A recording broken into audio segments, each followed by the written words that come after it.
ചാണക്യതന്ത്രം കേരളത്തിലും, അതായത് കേരളത്തിൽ അമിത്ഷായുടെ ഒരു സർജിക്കൽ സ്ട്രൈക്കിന് സാധ്യതയുണ്ട് എന്നുള്ളതാണ്. ഈ ബി ജെ പി അധികാരത്തിലേറിയപ്പോൾ ബി ജെ പി പറഞ്ഞ ഏറ്റവും പ്രധാനപ്പെട്ട ഒരു കാര്യമെന്ന് പറയുന്നത് കോൺഗ്രസ് മുക്ത ഭാരതം, അതാണ് അവരുടെ ലക്ഷ്യമെന്നുള്ളത്. ബി ജെ പി അതിലേക്ക് അടുത്തുകൊണ്ടിരിക്കുകയാണെന്ന് പറയാതിരിക്കാൻ കഴിയില്ല. കാരണം കോൺഗ്രസിൻ്റെ ഇപ്പോഴത്തെ രീതി കണ്ടാൽ നമുക്ക് മനസ്സിലാകും, കോൺഗ്രസ് ശിഥിലമായിക്കൊണ്ടിരിക്കുകയാണ്.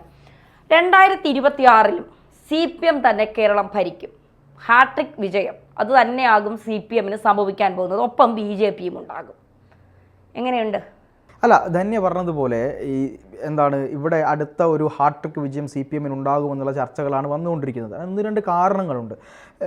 ഇവിടെ ഭരണത്തെ നോക്കിക്കഴിഞ്ഞാൽ ഇത്രയും വൃത്തികെട്ടൊരു ഭരണം ഈ ജീവിതത്തിൽ ആരും കണ്ടിട്ടില്ല എന്നുള്ള നിലയിലേക്കാണ് രണ്ടാം പിണറായി സർക്കാർ പോയിക്കൊണ്ടിരിക്കുന്നത്. പക്ഷേ ഒന്നാം പിണറായി സർക്കാർ അങ്ങനെ ആയിരുന്നില്ല.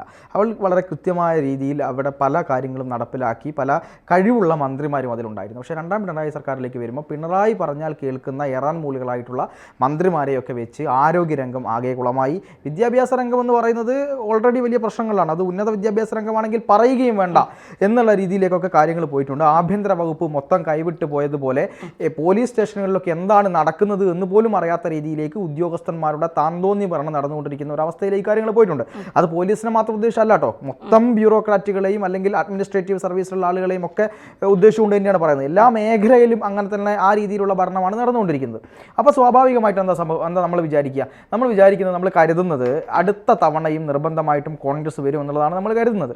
ഇവിടെ VD സതീശനും അതുപോലെ തന്നെ സുധാകരനും ചെന്നിത്തലയും KC വേണുഗോപാലിൻ്റെ ഒക്കെ പേര് പറഞ്ഞുകൊണ്ട് ആരാവണം മുഖ്യമന്ത്രി, ഞാനായിരിക്കണം മുഖ്യമന്ത്രി, എനിക്ക് മുഖ്യമന്ത്രി ആകാൻ ആഗ്രഹമുണ്ട്, എനിക്കെന്താ മുഖ്യമന്ത്രി ആയിക്കൂടെ എന്നൊക്കെയുള്ള ചില നിലപാടുകളും, അതുപോലെ തന്നെ VD സതീശൻ ഒരു പിണറായി സ്റ്റൈലിലേക്ക് പോകുന്നു, താന്തോന്നി സ്റ്റൈലിലേക്ക് പോകുന്നു, പ്രവർത്തകരെ മുഖവിലേക്ക് എടുക്കുന്നില്ല എന്നൊക്കെയുള്ള ചില ആരോപണങ്ങൾ VD സതീശനെതിരെ ഉയരുകയും ഈ കഴിഞ്ഞ ദിവസം നടന്ന രാഷ്ട്രീയകാര്യ സമിതിയും KPCCയുടെ രാഷ്ട്രീയകാര്യ സമിതിയാണെന്ന് തോന്നുന്നു, അതിൽ VD സതീശനെ പല ആളുകളും നിർത്തിപ്പൊരിച്ചു എന്നാണ് ഞാൻ മനസ്സിലാക്കുന്നത്. VD സതീശൻ മാത്രമാണോ തീരുമാനിക്കുന്നത്? അതിന് VD സതീശൻ എന്താണ് അധികാരം? കോൺഗ്രസ് പാർട്ടിയാണ്. AP അനിൽകുമാറൊക്കെ അത്ര വിമർശനം ഉന്നയിച്ചപ്പോൾ എനിക്കെന്താ പറയാൻ അവകാശമില്ലേ എന്ന് ചോദിച്ചുകൊണ്ട് VD സതീശൻ പ്രസംഗം അവസാനിപ്പിച്ചിരുന്നു എന്നാണ് കേൾക്കുന്നത്. ഒരു ഇരുധ്രുവ രാഷ്ട്രീയം കോൺഗ്രസ് ഉരുത്തിരിഞ്ഞ് വരുന്നുണ്ട് എന്നുള്ളതൊരു യാഥാർത്ഥ്യം തന്നെയാണ്. അപ്പോൾ ഇങ്ങനെ നിൽക്കുന്ന സമയത്താണ് CPM ഒരു മൂന്നാമത്തെ വരവ് കൂടി ഉണ്ടാകുമോ, അല്ലെങ്കിൽ CPM ഒരു മൂന്നാം തവണ കൂടി വരും എന്നുള്ള ചില വാർത്തകളും ചർച്ചകളും ഒക്കെ വന്നത്. അതിൻ്റെ പുറകിലുള്ള കാര്യമെന്ന് പറയുന്നത് CPM ഭരണത്തിൽ മാത്രമാണ് BJPക്ക് വളരാൻ കഴിയുള്ളൂ എന്ന് BJP തിരിച്ചറിഞ്ഞിട്ടുണ്ട് എന്നതാണ് വരുന്ന വാർത്തകൾ. അപ്പോൾ കഴിഞ്ഞ ഭരണവുമായി ബന്ധപ്പെട്ട് വരുന്ന ആരോപണം എന്ന് പറയുന്നത് പല മണ്ഡലങ്ങളിലും CPM കോൺഗ്രസിനെ മാറ്റി നിർത്താൻ വേണ്ടി CPM BJP അനുകൂലികൾ വോട്ട് ചെയ്തിട്ടുണ്ട് എന്നുള്ളതായിരുന്നു ആരോപണം വന്നിരുന്നത്. വോട്ട് മറിച്ചു. 2 തവണ കോൺഗ്രസ് പോയി കഴിഞ്ഞാൽ കോൺഗ്രസിന് തിരിച്ചു വരാൻ കഴിയില്ല എന്നുള്ളതായിരുന്നു വിലയിരുത്തൽ. പക്ഷേ അങ്ങനെ ആയിരുന്നില്ല. കോൺഗ്രസ് വളരെയധികം ശക്തിയോടുകൂടെ പിടിച്ചു നിന്നു. പക്ഷേ ഇനിയും ഒരു പരാജയം താങ്ങാനുള്ള ശേഷിയോ ഒരു ബാല്യമോ ഒന്നും കേരളത്തിലെ കോൺഗ്രസിന് ഇല്ല എന്നുള്ളത് സത്യം തന്നെയാണ്.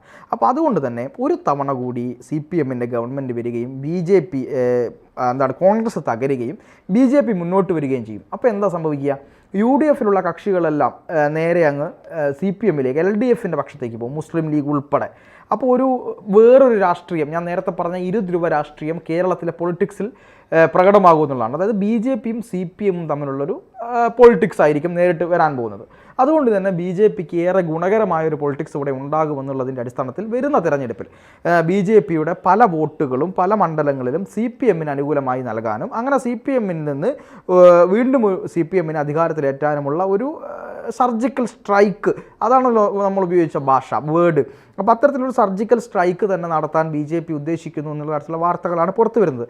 ഇതിനോട് BJPയുടെ അണികൾ എത്രത്തോളം സഹകരിക്കുമെന്നുള്ളതൊരു ചോദ്യചിഹ്നം തന്നെയാണ്. കാരണം പക്ഷേ വേറൊരു കാര്യമുണ്ട് തന്നെ, ഈ BJPയുടെ ഹാർഡ് കോർ പ്രവർത്തകർ മാത്രം വോട്ട് ചെയ്താൽ ചിലപ്പോൾ ഒരു 10,000-15,000 വോട്ട് മറയ്ക്കാൻ, അല്ലെങ്കിൽ ഒരു 10,000-5,000 വോട്ട് മറയ്ക്കാൻ സാധിച്ചേക്കും.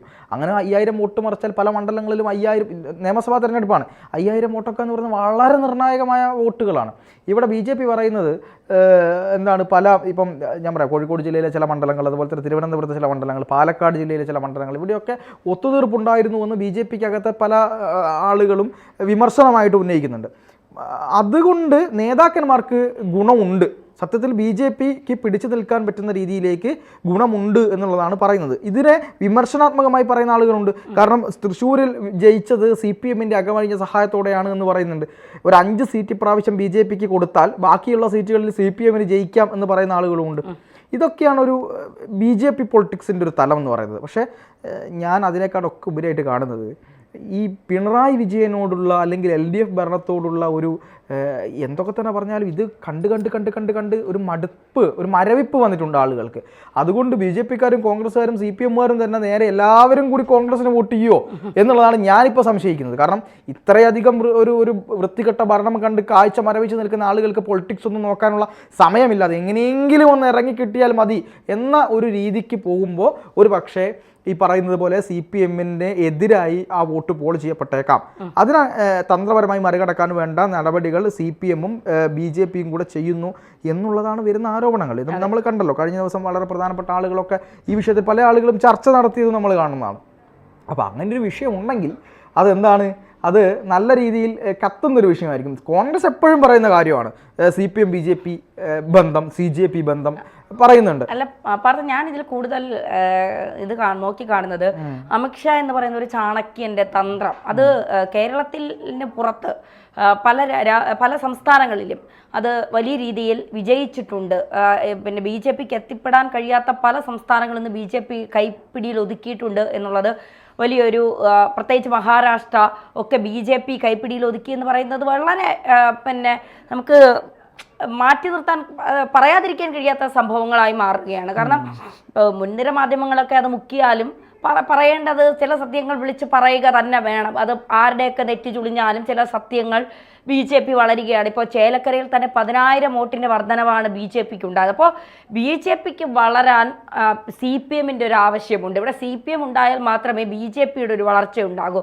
മാത്രമല്ല ഇനിയൊരു ഹാട്രിക് വിജയം കൂടി CPMന് ഉണ്ടായാൽ ഈ കോൺഗ്രസിലെ അണികൾ ഇപ്പോൾ തന്നെ നിരാശയിലാണ്. കാരണം എല്ലായിടത്തും പരാജയം സംഭവിക്കുന്നു.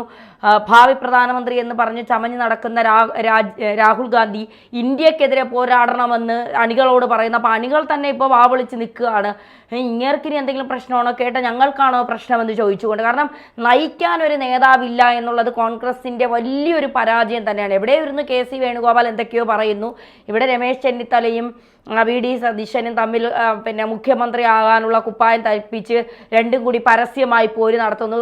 VDയെ കാണുമ്പോൾ സുധാകരന് മുഖത്ത് വരുന്ന ഭാവങ്ങൾ എനിക്ക് തോന്നുന്നു അത് ഇന്ന് വരെ ഡാൻസിൻ്റെ ഒരു അധ്യാപകന്മാർക്കും കണ്ടുപിടിക്കാൻ പറ്റാത്ത ഭാവങ്ങളാണ് അദ്ദേഹത്തിൻ്റെ മുഖത്ത് തെളിഞ്ഞു വരുന്നത് എന്നുള്ളത്. അപ്പോൾ തമ്മിൽ തല്ലുകൾ പുറമേ കാണിച്ചില്ലെങ്കിലും ജനങ്ങൾക്കും മാധ്യമങ്ങൾക്കും ഇത് മനസ്സിലാകുന്നുണ്ട് എന്നുള്ളതാണ്. മാത്രമല്ല ഇനിയും വന്നില്ല, കോൺഗ്രസ് ശിഥിലമായി പോകുമെങ്കിൽ, കോൺഗ്രസിന് ഇനി ഒരു നിലനിൽപ്പുമില്ല എങ്കിൽ ഇവരെല്ലാം കൂടി CPMലോ CPIയിലോട്ടോ പോകാൻ ഈ കോൺഗ്രസ്സിലുള്ളവർക്ക് വലിയ മടിയാണ്. കാരണം അങ്ങോട്ടും ഇങ്ങോട്ടും വെട്ടും കുത്തും ഇതൊക്കെ നടക്കുന്നത് കൊണ്ട് ഇവരെല്ലാം നേരെ BJPയിലേക്ക് വന്നാൽ BJP കുറച്ചുകൂടി വളരാൻ സാധ്യതയുണ്ട്. BJPയുടെ വളർച്ച നമ്മളൊക്കെ ചിന്തിക്കുന്നതിനും അപ്പുറമായിരിക്കും. അങ്ങനെയാണ് എങ്കിൽ തീർച്ചയായിട്ടും BJP ഒരു പ്രതിപക്ഷത്തേക്ക് വരാനുള്ള സാധ്യത കൂടി നമുക്ക് തെളിഞ്ഞു കാണേണ്ടി വരും.